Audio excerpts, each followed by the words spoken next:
Você já fez igual Daniel, 21 dias de jejum? Daniel fez 21 dias de jejum. O jejum de Daniel era com legumes e frutas, viu, irmãos? Ele não comia nenhum manjar. Ele comia legumes e frutas. Amém? É um bom jejum para quem quer fazer jejum e não consegue ficar sem comer. Faça 21 dias. Você vai ganhar um corpo esbelto, vai ajudar a sua alma a ir para o céu.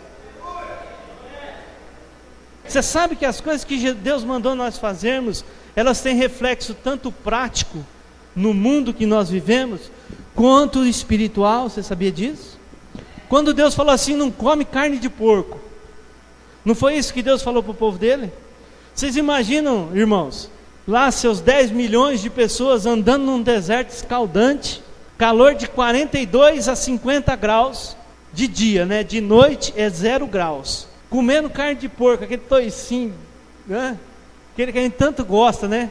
Aquele porquinho pururuca. Irmão, 10 milhões de pessoas comendo porco no outro dia, irmão. Não ia ter banheiro que aguentava esse povo. Mas Deus, Ele avisou antes. É um aspecto prático, irmão. É um aspecto prático. Quando Deus dá as leis, elas tanto serviam como higiene, como para o espiritual do povo. Quando Jesus foi colocado diante de Pilatos, Pilatos falou assim, eu tenho poder para te soltar. Jesus falou para ele assim, olha, você não teria poder se não fosse dado do alto.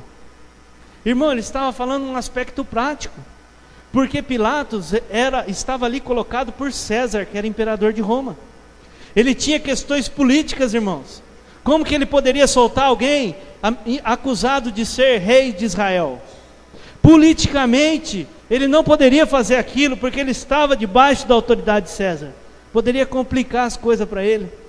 Esse é um aspecto político e humano da coisa. Mas quando Jesus disse isso para ele, ele também estava dizendo o seguinte, que sobre ele estava o poder de Deus, e que aquilo só poderia ser feito porque Deus estava permitindo aquela situação. Então, irmão, tudo na nossa vida tem um aspecto prático. Se nós somos crentes, irmãos, nós falamos como crente, nós vestimos roupas de crente, né? As mulheres agora vão ter que posar até no tornozelo. Ui, desesperou a moça ali. Estou brincando, viu, gente? É só para assustar vocês, só. Dá para muito bem saber o que é uma roupa decente e o que não é. Amém? Tanto homem quanto mulher. Não precisa a gente ficar ensinando, porque o próprio Espírito Santo vai tocando. Então as coisas vão mudando, né? Não é as pessoas, pode dar glória a Deus, porque senão aparece tudo. Não é assim. O Espírito Santo vai mudando, vai tocando. É um aspecto prático, mas que traz reflexo espiritual. Eu não vou falando mais palavrão, porque quando eu falo palavrão, me incomoda. Irmão, atenção, se você fala palavrão, é a ausência do Espírito Santo na tua vida, viu? Se você começar a falar palavrão, é porque o Espírito Santo está enfraquecendo. Ele não está conseguindo mais conversar contigo. Você está dando lugar para a carne.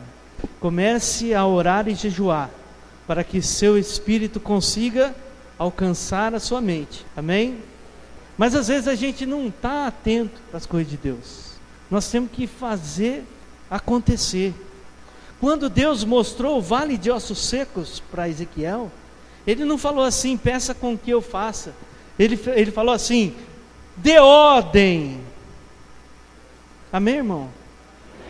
Amém? Você tem lido a Bíblia? Você tem lido Ezequiel 37? Você tem buscado ali inspiração para você ter poder? Saiba que na sua vida há poder. Muitas coisas, irmão, nós temos que pedir a Deus. Pedir a Deus a fé. Nós temos que pedir a Deus que Ele mande ceifeiros. Nós temos que pedir a Deus diversas coisas que Ele nos autoriza a pedir. Mas quando trata, irmão, de fazer a obra, nós temos que ordenar. Existe investido naquele que tem Jesus Cristo poder. Comece, irmão, a jejuar. Jejum em prol da sua casa. Primeira coisa, irmãos, jejum em prol da sua vida. Fala assim, não, mas é muito egoísmo. É muito egoísmo eu dobrar o meu joelho diante de Deus e jejuar em prol da minha vida. Irmão, se Deus não te consertar, como que você vai querer consertar alguém? A gente está sempre fazendo jejum, não é? Para o nosso esposo, para a nossa mulher. Está sempre querendo fazer jejum para os nossos filhos. Sempre querendo fazer jejum para o vizinho, para o primo, para o tio, para o avô. Mas, irmão, você tem que fazer jejum para Deus consertar você primeiro. 21 dias de jejum. Deus está te tocando, irmão, pode fazer, você vai ver o resultado. Pode fazer. Tem que acreditar naquilo que está sendo pregado. Tem que acreditar naquilo que o Espírito Santo está falando aqui, ó. Irmão, nós temos que ser bênção nessa terra, abrir a nossa boca e dar ordem. A palavra diz que nós somos reis e sacerdotes. Nós não somos capacho do diabo. Tem gente que está emprestando o corpo para o diabo. Tem gente que está emprestando a mente para o diabo. Tem gente que está emprestando a língua para o diabo. Uma vez tinha uma moça, às vezes você tem esse sintoma, preste atenção. Tinha uma moça que ela fechava os olhos para orar na igreja, ela via cenas obscenas, sexualmente obscenas na mente dela. Isso aí era um demônio que estava encostado nela. Irmão, se você tem sintoma como esse, você não consegue ter concentração para orar, você não consegue ter concentração para ler a Bíblia, você começa, irmão, a mandar esse mal embora. Irmão, você quer alguém que tem mais autoridade sobre a tua vida, né? Abaixo de Deus, do que você mesmo. Começa, ó, mandar embora, irmão. Você sabe por que tem essas cadeiras vazias aí? Sabe por quê? Alguns não puderam vir, tenho certeza que não. Mas muitas dessas cadeiras aí estão doentes. E tem doença crônica. Você sabe o que é doença crônica? Doença crônica é quando a pessoa nem sabe que está doente. Ela vai tratando os sintomas, mas ela não corta o foco da doença. Ela vai tratando uma dorzinha aqui, ela vai tratando, né, alguma coisinha ali, vai aparando, tratando uma ferida, mas a causa do problema ela não trata. Você sabe por quê, irmão? Porque muitas vezes tem que expor, e as pessoas não gostam de se expor. As pessoas não gostam de chegar e expor o seu problema. Mas, irmão, eu vou te falar uma coisa: você tem que expor esse problema e ser sincero com Deus. Meu irmão, se você precisar da ajuda de alguém, você tem que expor esse problema para o seu pastor, para a sua pastora. Se você acha que não, você tem que expor esse problema para o seu cônjuge, para o seu pai, você que é filho. Não pode, irmão, ficar escondendo e tratando sintoma. Tem que ir no foco da coisa. Irmão, tem que pegar o mal e jogar fora. Deixar Deus entra e joga fora. Sabe? Ó, presta atenção. Deus conhece você melhor que você mesmo. Você está sentindo às vezes um sentimento, pensa que é raiva. E não é isso que você está sentindo, é medo. Só que você nem quer aceitar que você tem medo. E você acha que é raiva. Eu já vi muitas pessoas que fraquejaram na obra de Deus por não querer assumir que são fracas e precisavam de tratamento. Jesus Cristo, Ele quebrantou-os totalmente. E nós temos que nos quebrantar totalmente diante dEle também. Um dia Jesus chegou para seus discípulos e perguntou assim, ó, João 16,15. Quem vocês dizem que eu sou? Será que Jesus Cristo não sabia quem Ele era?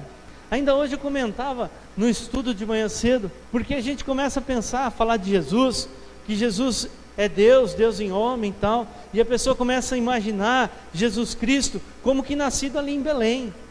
Nasceu ali em Belém, né? Muitas pessoas acham que é 25 de abril, outras acham que é 21 de março. Tanto faz se foi em janeiro, fevereiro, março, abril. Então fala, não, nasceu ali em Belém. Irmãos, a Bíblia nos diz que Jesus Cristo, Ele é o Criador de todas as coisas. Deus, tudo que Deus criou, fez através de Jesus, é o verbo da criação. Irmão, quando você lê capítulo 1 de João, você vê que Ele era o verbo da criação, estava com Deus e Ele era Deus. Mudaram a Bíblia, irmão, mas não conseguem tirar a divindade de Jesus Cristo, né? Que eu falo mudar a Bíblia, algumas seitas, igual Jeová e outras mais. Mudaram a Bíblia, irmão, mas eles não conseguem extrair a divindade, porque quando eles estão pregando, eles chegam na questão da divindade de Jesus Cristo, porque Ele é Deus. E imagina o cara que criou tudo, né? O Espírito que criou todas as coisas, todos, né? O nosso sol é quinta grandeza. Já pensou um de décima? Eu não sei não, irmão, nunca estou pensando nisso agora. Mas já pensou quanto tamanho disso tudo? O poder que ele tinha, ele teve que se esvaziar, se esvaziar, se esvaziar, se esvaziar, se esvaziar, esvaziar, esvaziar, esvaziar, esvaziar, esvaziar e se fazer homem. Aí ele chega aqui, irmão, ele é obediente ao seu pai e sua mãe.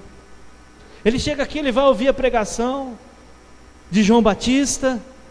Ele chega aqui, ele vai lá para João Batista batizar ele. Ele não tinha esse negócio, eu sou Deus, não. João Batista não vai me batizar, eu sou Deus, não preciso ser batizado. Eu não preciso ouvir a mensagem desse homem, não. Ele foi lá, irmão, se batizou, escutou a mensagem daquele homem que estava sendo usado por Deus, aceitou aquela mensagem sobre a vida dele. Ele não se colocou maior que ninguém. Muito pelo contrário, os homens que colocaram ele como menor, apesar de Deus. Ele nunca reclamou, irmão. Ele nunca reclamou. A salvação é para todos, irmãos. Todos aqueles que crerem.